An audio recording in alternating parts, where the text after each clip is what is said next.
இன்றைக்கி நம்ம FPV சீரியஸில் Avatar 2ஓட ஓவர்வியூவை தான் பார்க்க போகிறோம். வாங்க பார்க்கலாம். ஃபஸ்ட்டு விஷயம், சைஸ் அண்ட் டிசைன் பொறுத்த வரைக்கும் ரொம்பவே காம்பேக்டாக யூசர் ஃப்ரெண்ட்லியாக வந்து கொடுத்துருக்காங்க. சென்சார்ஸ் பொறுத்த வரைக்கும் டவுன்வார்டில் சென்சார் மட்டும்தான் கொடுத்துருக்காங்க. ரேஞ்ச் டிடெக்ட் பண்ணுறதுக்கும் சேஃபாக லேண்ட் ஆகிறதுக்கும். மற்றபடி எந்த சென்சார்ஸுமே வந்து இந்த ட்ரோனில் வந்து கிடையாது. கம்ப்ளீட்டாக ஃப்ரீ ஃப்ளை தான். ப்ரொப்ளர்ஸ் பொறுத்த வரைக்கும் ட்ரைவிங் செட்டப்பில் ப்ரொப்ளர் கார்டோடு வரதுனால அவ்வளோ சீக்கிரம் ப்ரொப்ளர்ஸுமே வந்து உங்களுக்கு டேமேஜ் ஆகாது.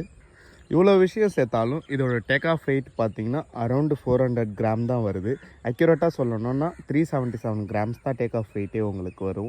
அண்ட் டிரான்ஸ்மிஷன் ரேஞ்சை பொறுத்த வரைக்கும் நம்ம ஏர் 3 கொடுக்குற மாதிரி O4 டிரான்ஸ்மிஷன் கொடுக்கறதுனால உங்களுக்கு மற்ற ட்ரோன்ஸை கம்பேர் பண்ணும்போது இதில் வந்து நமக்கு பெட்டர் ரேஞ்ச் அண்ட் டிரான்ஸ்மிஷனுமே நமக்கு வந்து கிடைக்கும். ஃபைனலி கேமரா பொறுத்த வரைக்கும் 1 ஆக்சிஸ் கிம்பலில் 4K 60 frames or 1080p 120 frames எடுக்கிற அளவுக்கு நல்ல ஒரு வைட் ஆங்கிள் கேமரா வந்து உங்களுக்கு கிடைக்கும். சேம் நம்ம ஏர் 3Sல ஸ்டோரேஜ் 46 GB கொடுக்குற மாதிரி நம்ம அவதார் 2லேயுமே இன்பில்டாக வந்து உங்களுக்கு 46 GB ஸ்டோரேஜ் வந்து கிடைக்குது.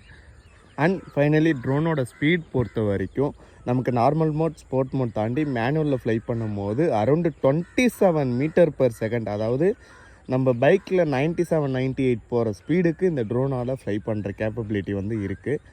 அண்டு FPVக்கே உண்டான ஃபியூச்சர்ஸ் மாதிரி ஃப்ளிப்பு, ரோலு அண்டு ட்ரிஃப்ட் அடிக்கிற ஆக்ரோ மோட்ஸ் எல்லாமே வந்து உங்களுக்கு இன்பில்டாக மோஷன் கண்ட்ரோலர் வச்சு பண்ணுற மாதிரி ட்ரோன் கூட வந்துடும். நெக்ஸ்ட் வீடியோவில் மோஷன் கண்ட்ரோலரை பற்றி போடுறேன். அண்ட் FPVயில் இன்ட்ரெஸ்ட் இருக்குது உங்கள் ஃப்ரெண்ட்ஸ்க்கு நம்ம வீடியோஸை ஷேர் பண்ணிவிட்டு மறக்காமல் அடுத்தடுத்து போடுற வீடியோக்கு சப்போர்ட் பண்ணி வியூ பண்ண சொல்லிக்கோங்க.